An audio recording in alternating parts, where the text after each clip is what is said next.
Hi, everyone. I'm Kate Smith, and this is the fifth episode of Planned Parenthood Presents The State of Abortion. This week, Physicians for Reproductive Health published an open letter asking news media organizations to stop interviewing anti-abortion activists, saying that health and science are not up for debate.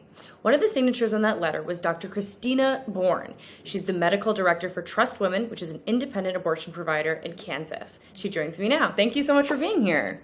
Hey, yeah, I'm really excited to be here and feel really passionate about this.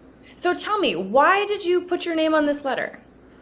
Yeah, this letter was a collaboration of a lot of people. What we're trying to just let people remember is that abortion is normal, abortion is healthcare, abortion is one of the safest things we do in medicine, and this is not up for debate. Kind of all of our life experiences collided to really collectively, write this letter and collectively spread this message. And what was the backstory? Was there particular coverage that you saw that struck you? Was there a particular story? What was the background? Yeah, for sure. That's a great question. I think, especially in Kansas, I'm sure a lot of folks were aware. We had a ballot initiative going up to August 2nd, had tons of media, lots of people reaching out to us, wanting to, kind of be with us. The thing that I was seeing more and more and more was kind of almost a compulsion to make sure that the media were going outside and talking with these anti-abortion extremists in an effort to tell both sides of the story. It kind of just became like a collective frustration. And I was actually hoping to send some resources to media, like some evidence showing that we shouldn't talk to anti-abortion extremists and things like that, and found out that there is not kind of a collective evidence or collective discussion on this. So we wanted to start that process. And what has been the reception to the letter so far? I was amazed. The abortion community is truly like a beautiful network of folks who are doing this work despite the greatest odds.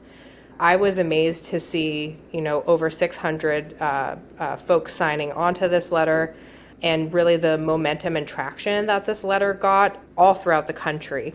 Are you hopeful that you'll see a change moving forward in some of the coverage? I'm really hopeful. I know that we're moving in that direction, and I encourage other folks to kind of capture this momentum. I know us as an organization, we're moving in that direction to work with and collaborate more with media in these pieces, to make sure that we are centering the narrative on fact. I wanted to quote one piece of the letter to you and ask you why you included this. This one really struck me, that medicine and science are not up for debate. Mm-hmm. Talk to me about that.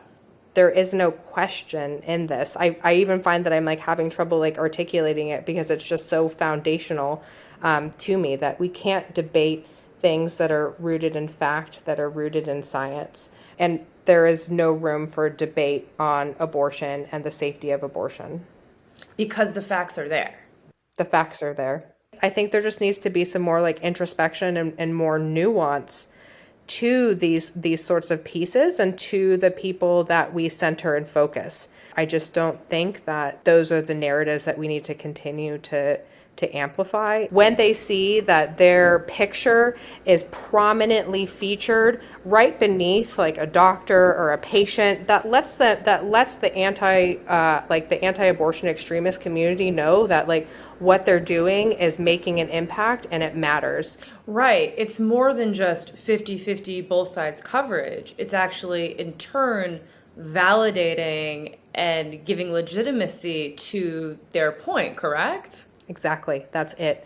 That's 100% it. In no other part of healthcare do we have this, once again, compulsion to center people who are so extreme. We don't do this with vaccines. We don't do this with cancer treatment. We don't center folks whose voices are so extreme and not at all aligned with what is fact and what is rooted in our medical and scientific literature. You're absolutely right. When you read a story, say, about breast cancer, reporters don't go out and try to find a breast cancer denier, right? Mm-hmm.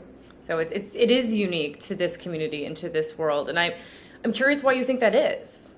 It's also something that has become so normal. And so that's the thing. Like, what we experience is not normal. We should stop promoting that as normal behavior. This attracts others to come and spread their hateful message. This attracts donors. What we see for our clinic is that when we do media, we get an increase in donation. We get an increase in like funds, and an increase in people like wanting to help us. And I imagine the same goes for them as well.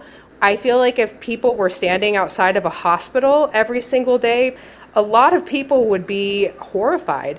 That would be shut down. We have spread this narrative that like protesting outside of abortion clinics is normal, and this is not normal behavior. And we should start ignoring this behavior. I love that proposal. Can that be the next letter?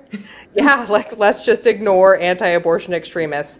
I think that's our sharpest tool and our sharpest weapon. The most effective thing that we can do with protesters is to not engage. Dr. Christina Bourne, thank you so much for joining us, for your advocacy, and also for writing this letter. Thank you so much.